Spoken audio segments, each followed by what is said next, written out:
Welcome to the Advanced Freelancing Podcast. Every week, you'll hear strategies for building your online service-based business your way. And now, here's your host, veteran freelancer, author, and TEDx speaker, Laura Briggs. Hi there. Thanks for tuning in for another episode of the Advanced Freelancing Podcast. Today, I am talking about the freelance job board site that gave me my start. And it's one of the things that I get the most questions about overall. Do I recommend Upwork? Is Upwork still a good place to find freelance clients in 2021 and 2022? What you should know before you get started, all of those things. So I'm providing an update episode here with two goals. First of all, I want to talk a little bit about some of the basics of Upwork and who it's right for, and then some of the main issues you should know about going in as a freelancer in 2021. Now, my freelance journey started not just on Upwork, but actually on their previous site, Elance. So years ago, Elance and Odesk merged. Sometimes I still hear people mention one of those two older names, but now they're both under the umbrella of Upwork. And basically the way that this site works is that clients will go and open a free client account. They will post jobs, and then freelancers on the site will find those jobs or be invited to those jobs and submit bids on them.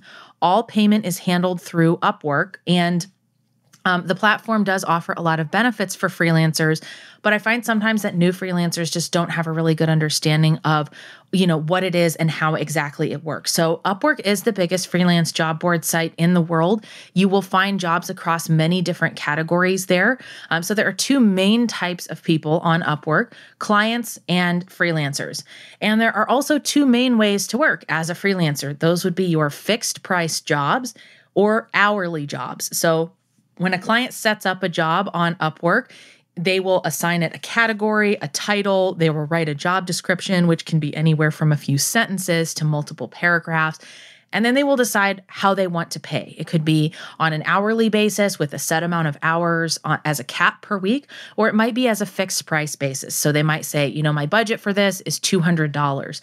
Now, you are not obligated to bid on or accept the amount that the client has listed. In fact, I have discovered that most clients on Upwork really don't know what it costs, or they vastly underestimated what is involved. And so those are the two main ways that you can get paid. In a fixed price job, the client will fund milestones. So let's say it was that $200 project. Maybe phase one is turning in the first draft of that deliverable, and you would get $100 at that point. And then when you get the final version approved, you would get the remaining amount of that. You can set up milestones however you want. Now, one thing that always surprises me when freelancers are shocked by it is that Upwork charges a fee.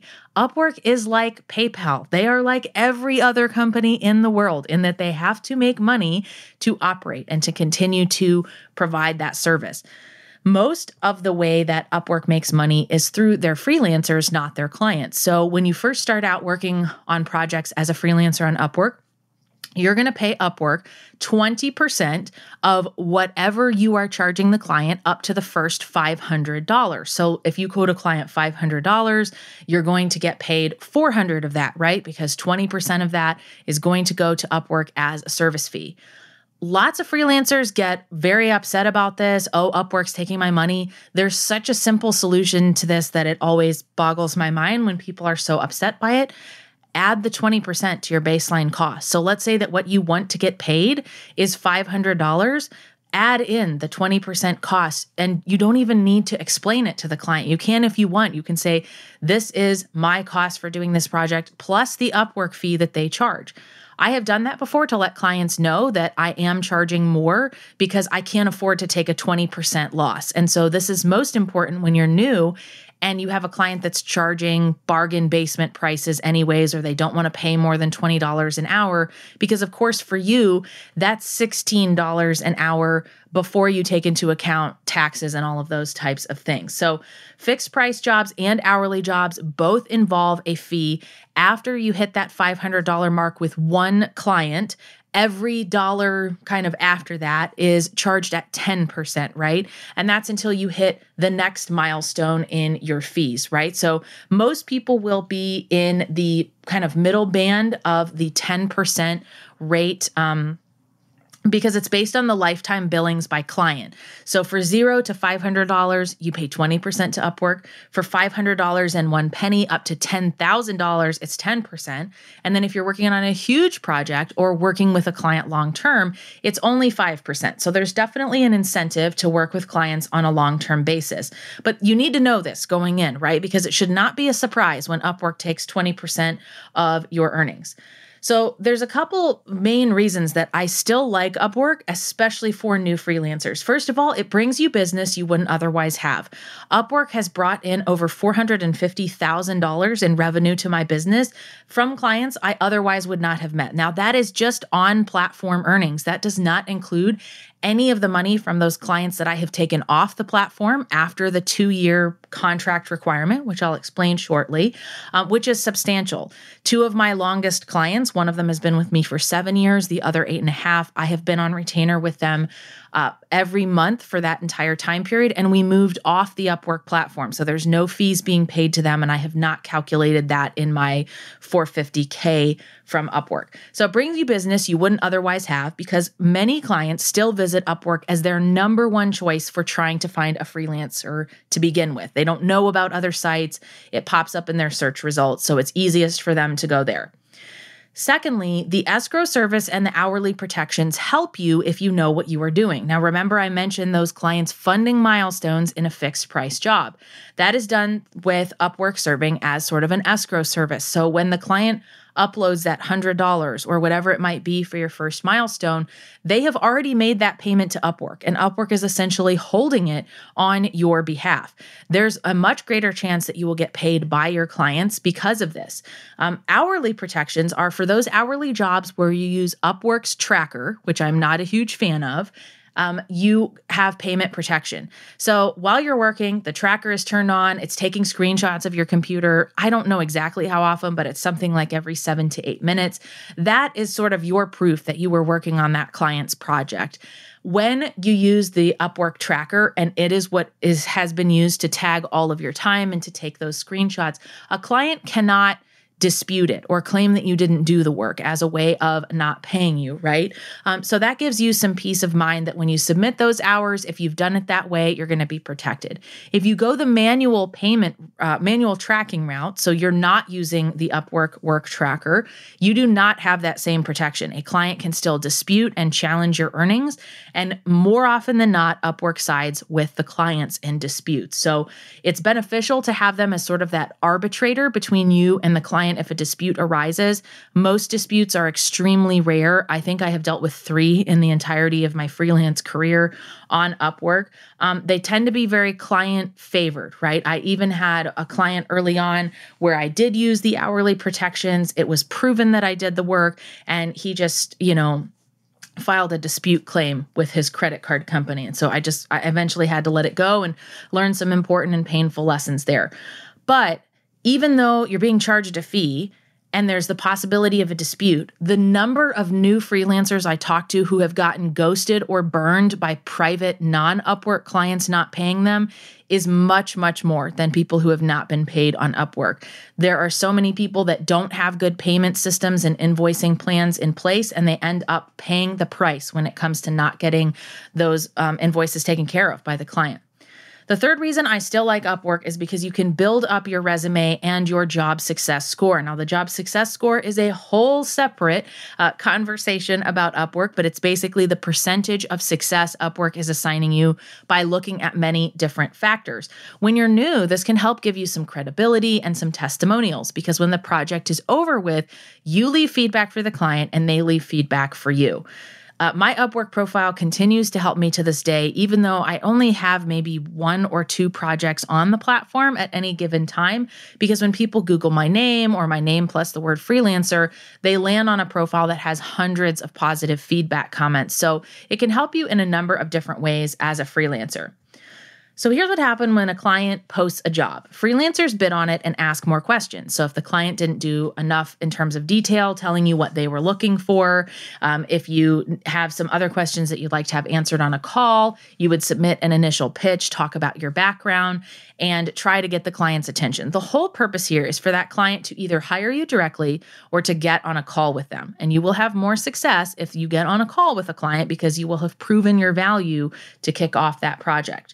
The client then chooses to interview those who responded. They may pick a couple of top people to talk to, a couple to do with a test job. And then at that point, the client either chooses or doesn't choose to hire the job out on Upwork. Not every client who posts a job on Upwork will hire a freelancer. That's another thing that catches new freelancers by surprise.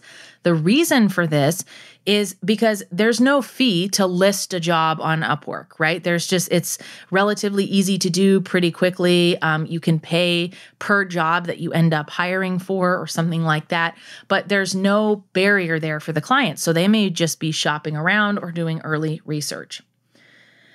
You can join Upwork as an individual or an agency. There will be set costs per month, and then that is in addition to that amount that is taken out of every job that you do, right? So as a client, there's no charge to sign up on Upwork or to get quotes from freelancers, which I talked about. Payment processing, so that's when you've hired a client or you've hired a freelancer, you're making a payment to them hourly or fixed price. There is a 3% fee for that. Some clients that hire a lot will pay for the Plus plan, which is $50 per month. So that's what it looks like on the client side. Now, on the freelancer side, you can pay $14.99 for their Freelancer Plus membership. This it gives you a number of different benefits. So you get 80 connects per month, which are sort of like these bidding credits that you use to submit proposals on jobs. You will have a customized profile URL. You can keep your earnings on the site confidential, and you can see the bid range from other people on jobs. And you'll still stay discoverable in their search system even if you take a break. So $14.99, I find it very easy to justify that. You can also stay on the freelancer basic plan where you do not have to pay for that, but you will not get the same benefits as being on the Plus plan. And so I recommend to new freelancers, try it out for the very first time and don't sign up for the paid account just yet. Sign up for the basic account, and that will give you a good idea, like, is this right for you? Is there enough variety in the type of jobs that are posted in your category? So this free plan is designed only for people who have a single user. Maybe you only want to work on one project. You don't want to go through the headache of signing up for additional things. So you can definitely sign up for that and just sort of check it out if you are looking to do that. Okay, so now let's talk a little bit about what you really need to succeed on Upwork. So in my mind, there are 3 things that can really make you successful on Upwork, and they are in this order: the pitch, the profile, and the sample or testimonials. A lot of people put their profile as the top priority. Although it's important, it's not as important as your pitch. And most of what everyone is doing wrong on Upwork is sending horrible pitches. And so I always recommend checking that out first. Remember, you're competing against other freelancers. I have lots of great materials, including an Upwork pitching masterclass that you can check out and learn more about how to pitch on Upwork properly. But you want to distinguish yourself as an individual service provider because you are definitely competing against others. Your profile should include keywords, buzzwords, and examples of past client results, or the non-freelance experience you have that you're bringing over into the freelance world. And finally, your work samples or testimonials are especially helpful if you are an established freelancer, but you are brand new to the Upwork ecosystem. So let's say that you get a job. What happens next, right? So the client makes the offer and you accept, you complete the work and submit the milestone for release. Or if you're on that hourly job, you would submit that timesheet. They go in every Sunday night at UTC time, which is usually around 6 o'clock Central US. the client either asks for, if it's a fixed price job, the client might ask for revisions, they might release the fund right away, or they may ignore releasing the milestone. Most clients are pretty responsive, but some will not see it, or Upwork goes into their spam or something like that. It will automatically be released to you. And then if the job is complete, then you and the client leave feedback for each other. Let's talk briefly about some of the don't do's on Upwork. First of all, you need to understand their terms of service. The biggest mistake that freelancers can make is realizing that it is against the Upwork terms of service to meet a client on Upwork and take that client off the site. It is completely against their rules, and you can be completely banned from the entire site by saying, hey, just pay me through PayPal, or here's my email address. You can send me a check, right? If you meet the client on Upwork, the job needs to stay with payment on Upwork for 2 years. Otherwise, you have to pay substantial fees to move the project off the platform early. And those change from time to time, so do some research on Upwork's site to verify exactly what those fees are. They are substantial. The last I checked, it was thousands of dollars or some percentage of the work that had already been done. So, you can do everything else off the site. You can say, listen, you can have my email. You can add me to your project management. We can talk on the phone. We can do calls over Zoom. We can do all of those things, but the payment has to stay on Upwork. Now, there are freelancers who will advocate for violating those terms of service. Do that completely at your own risk.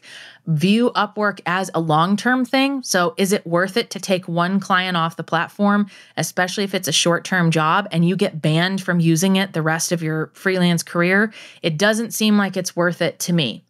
So also, don't speak rudely to clients. This should go without saying, but treating clients poorly or doing a bad job will set you up for failure. Remember that two-way feedback system.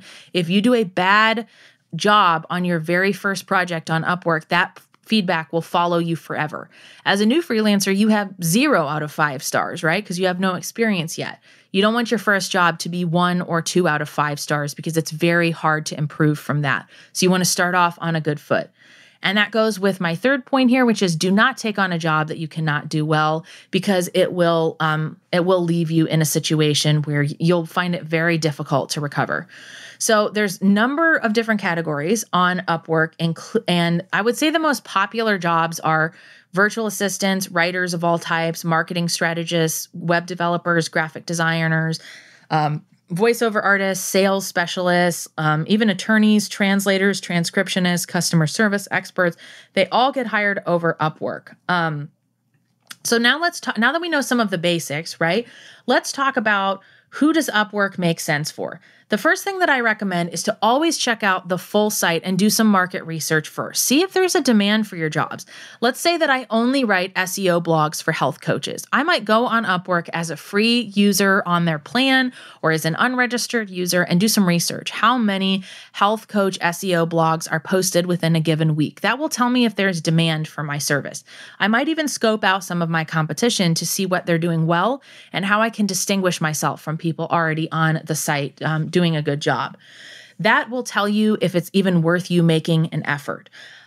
If you don't see a lot of demand for your freelance service, I would definitely not sign up for the paid plan, because it just doesn't make sense for you to try to bring in business when those jobs aren't going to be posted. This is a two-way marketplace, so there have to be clients posting jobs, and there also has to be enough freelancers to match it. And so do the research to see a good idea of what's already posted there.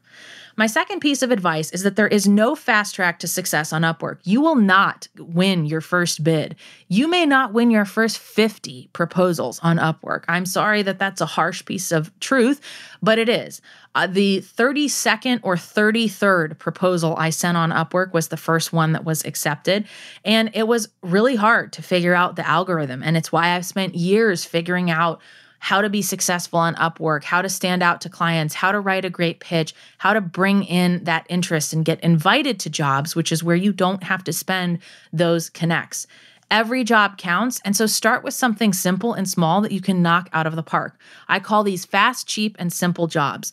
Maybe you're a writer, but proofreading someone's PowerPoint only takes you a couple of hours, and it gives you a chance to get that great 5-star feedback right away. You'll have to kind of overcome the obstacle of being unknown on Upwork and go from there.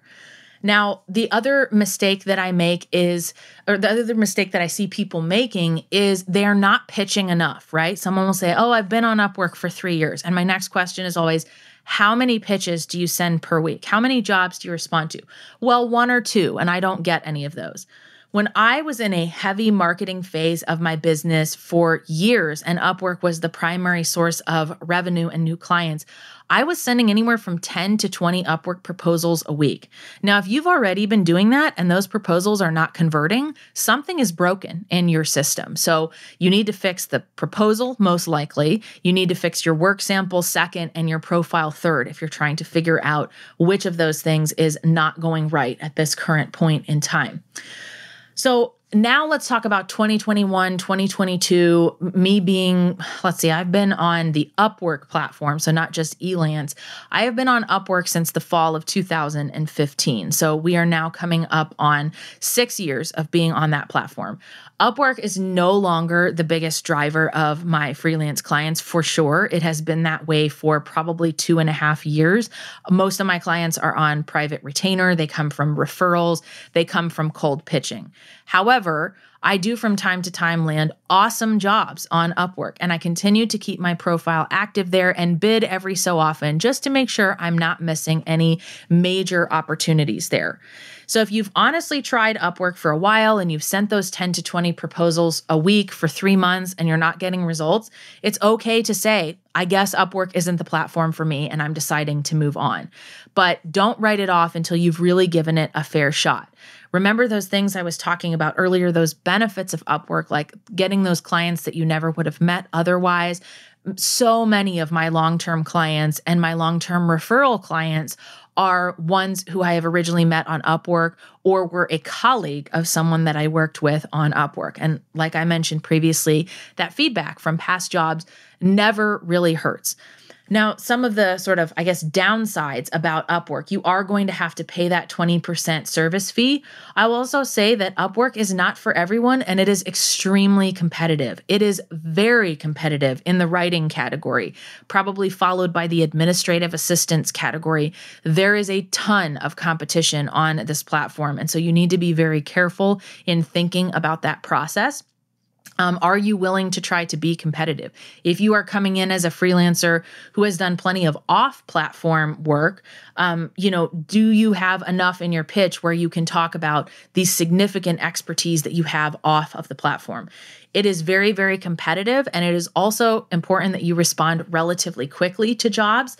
I think a lot of people are sort of waiting for freelance jobs to drop in their lap. They're hoping it just shows up in their inbox. That is not how Upwork works. You need to be on the platform. You need to be searching for jobs, using keywords. These are all strategies that I teach in my course, The Guide to Killing It on Upwork, which does include the Upwork Pitching Masterclass. But these are sort of your general things to keep in mind. You're going to have to be competitive, right? You are directly competing against other freelancers on the site. You have to follow Upwork's rules. It's not your business. It is their business. So you play by their rules, just as you would play by their rules on Facebook or Twitter by not violating terms of service or posting things that they say are, not acceptable for that platform. You'll need to be very active as a newbie because that hardest job to land will be the very first one. And you want to make sure that it's one that you can do so well that the client is just thrilled about the opportunity to work with you again. So do I still recommend Upwork in 2021, 2022? I do. We have had a number of successful graduates in my nonprofit go and land the majority of their new freelance business on Upwork. We teach them how to write their profiles, how to write their pitches, how to deal with problematic Upwork clients who don't know what they want, right? And so I very much see that from the beginner perspective. Even though I'm not a beginner, I have helped lots of beginners get their first projects on Upwork, and it does still work. But you have to be savvy. You have to have an amazing pitch. You have to know how to walk a client through the sales process. Upwork is doing half the work by bringing you clients who are already ready to outsource. But that still means it falls to you to be able to convince the client that you are the right fit. And so you need to do everything possible to package yourself up as a savvy, knowledgeable freelancer who is not going to let them down. And you need to be willing to turn down jobs or invitations that aren't a fit for you because they seem too complicated or the client seems difficult to deal with. And my final note is a really common complaint about Upwork today is, there's so many jobs that are poorly paid. There's just so many where the client says my pay is $8 an hour, it's $2 per 100 words you write. Don't apply to those jobs. It's just like the Upwork service fee. You are not the client. Those are not the clients for you, whether you are on or off the Upwork platform. Ignore them and move on. There is a little bit of a guessing game when you first get started because not every client will be that transparent with their pricing, and it can be difficult to figure that out. So you'll have to submit to a lot of jobs when you get started and know that you will not hear back from most of them. If you want to increase your chances of that, I strongly recommend hiring a coach or taking the Upwork Pitching Masterclass.